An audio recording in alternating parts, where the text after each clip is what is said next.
Hello student, this is Ram from Straight Tech Academy. आज हम आपको पढ़ाएंगे क्लास 9 का हिंदी चैप्टर नंबर 1 करेंगे क्षितिज बुक से, जिसका नाम है दो बैलों की कथा। और आज हम आपको एनसीईआरटी के प्रश्न उत्तर समझाएंगे। तो स्टार्ट करते हैं क्वेश्चन नंबर 10 से। और स्टूडेंट्स, क्वेश्चन 1 से 10 तक जो क्वेश्चन 1 से 9 तक है वो ऑलरेडी हमने समझा दिया है, उसका लिंक आपको डिस्क्रिप्शन बॉक्स में मिल जाएगा। तो आज आपको हम कराएंगे क्वेश्चन नंबर 10 से स्टार्ट।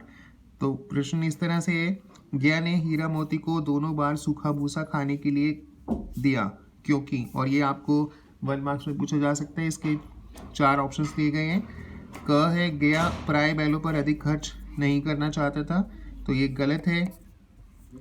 ख में है, गरीबी के कारण खली आदि खरीदना उसके बस की बात ना थी, तो ये भी आंसर गलत है क्योंकि गया जो था वो गरीब नहीं था।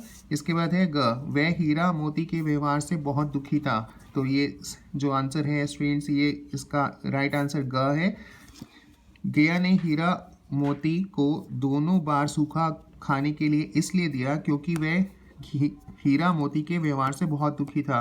हीरा और मोती को वह अपने साथ ले आया था जूरी से, और हीरा मोती पर वो बहुत ही अत्याचार करता था, शोषण करता था, उन्हें सख्ती से काम करवाता था और उन्हें सूखा भूसा भी, दोनों बार सूखा भूसा भी देता था। और इसी वजह से हीरा और मोती का व्यवहार बदल गया था।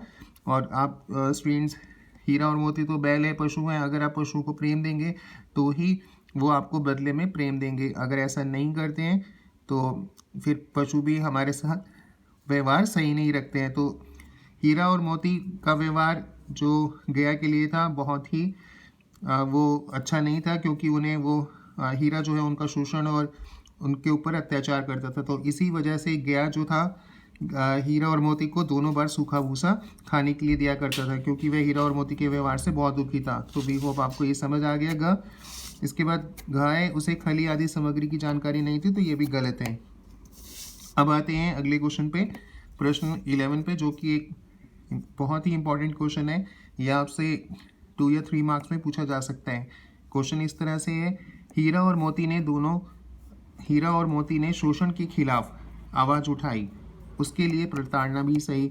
अब गया जो था उन पर शोषण कर रहा था, उनसे सख्ती से काम करा रहा था, दोनों बार सूखा भूसा देता था, जैसा भी हमने क्वेश्चन नंबर 10 में पढ़ा। और अब इसी के खिलाफ, इसी शोषण के खिलाफ, प्रताड़ना के खिलाफ हीरा और मोती ने आवाज़ उठाई।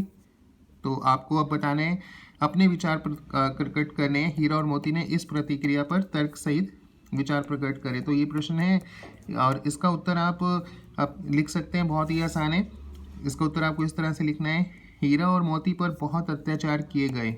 आप जानते हैं कि गया उन्हें अपने साथ ले गया और उन्हें वे सूखा भूसा देता था और काफ़ी उनसे काम कराता था, सख्ती से उनसे काम कराया जाता था। तो उनके ऊपर, हीरा और मोती पर बहुत अत्याचार किए गए, उनका शोषण किया गया, परंतु हीरा और मोती ने इसे चुपचाप सहने की बजाय, अब हीरा और मोती जो हैं वो उन्होंने देखा कि उनके ऊपर बहुत शोषण हो रहा है, अत्याचार हो रहा है, तो उन्होंने इसे सहा नहीं। हीरा और मोती ने इसे चुपचाप सहने की बजाय इसके विरुद्ध में आवाज़ उठाई, और उन्होंने ये बहुत अच्छा किया, ताकि अगर वो आवाज़ नहीं उठाते स्टूडेंट्स, तो वो हमेशा उनके ऊपर अत्याचार और शोषण होता रहता। और इसके खिलाफ हमें हमेशा आवाज़ उठानी चाहिए, जब भी, चाहे वो पशु हो, मनुष्य हो, तो जब भी अत्याचार हो रहा है, शोषण हो रहा है, तो हमेशा इसके खिलाफ आवाज़ ही उठानी चाहिए। और हीरा और मोती ने भी ऐसे ही किया, चुपचाप नहीं रहे और इसे सहने की बजाय इसके विरुद्ध में आवाज़ उठाई। तो यहाँ तक आप लिखना है आपको, भले ही इसके लिए उन्हें प्रताड़ना सहनी पड़ी। और जब आपके ऊपर कभी शोषण हो रहा है या अत्याचार हो रहा है, मनुष्य हो, पशु हो, कोई भी हो, तो जब वो उसके विरुद्ध आवाज़ उठाएगा तो उसको ऊपर और उसे प्रताड़ना सहनी पड़ेगी। प्रताड़ना मतलब उसे, उसके ऊपर और अत्याचार किया जाएगा, उसकी आवाज़ को दबा दिया जाएगा। अगर वो शोषण करता है, अत्याचार बढ़ा दिए जाते हैं, अगर उसके ऊपर शोषण हो रहा है तो उसकी आवाज़ उठाते हैं इसके खिलाफ, तो और भी उसको प्रताड़ना दी जाती है, यानी उसके ऊपर और अत्याचार किए जाते हैं। तो भले ही उन्हें प्रताड़ना सहनी पड़ी, अब उन्होंने आवाज़ उठाई तो उस गया ने उनके ऊपर और ज़्यादा सख्ती कर दी, और इसी प्रताड़ना तो सही, पर बहुत कष्ट का सामना भी करना पड़ा, और उन्हें बहुत कष्टों का सामना भी करना पड़ा। तो यहाँ तक आप इस तरह से लिखेंगे। और इसके बाद अपने मालिक पर अगाध स्नेह होने के बावजूद उन्हें गया अपने साथ ले गया। अब स्टूडेंट्स, जो हीरा और मोती हैं, उनका जो मालिक है झूरी, वो अपने मालिक से वो बहुत प्यार करते थे।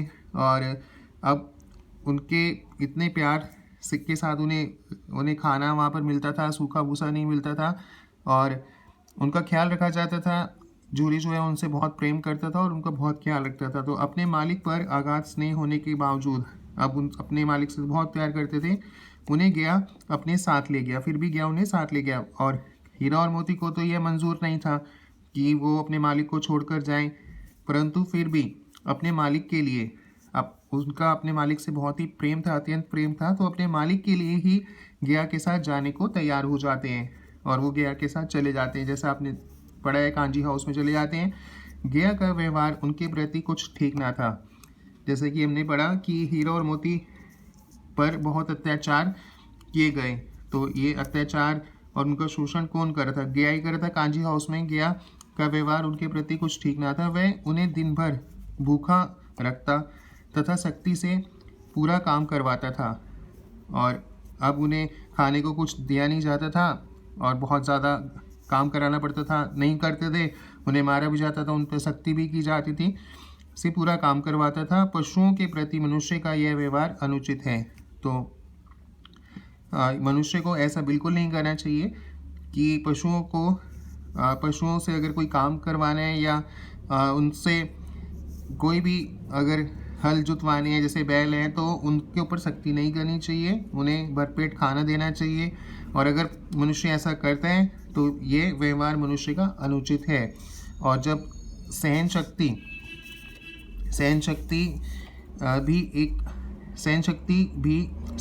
की भी एक हद तक जवाब दी जाती है। यानी सहन शक्ति भी, अब हीरा और मोती कब तक सहेंगे इस बात को कि वो उनके ऊपर शोषण हो रहा है, अत्याचार हो रहा है, सख्ती से उनसे काम करवाया जा रहा है और सूखा भूसा दिया जा रहा है, दोनों बार के खाने में सूखा भूसा मिल रहा है, और उन्हें सारा दिन जो है भूखे पेट रहना पड़ता है। तो उनकी भी एक सहन करने की हद होगी, यानी जब अति हो जाती है तो फिर किसी से भी सहन नहीं होता है स्टूडेंट। तो सहन शक्ति भी एक हद तक जवाब दी जाती है।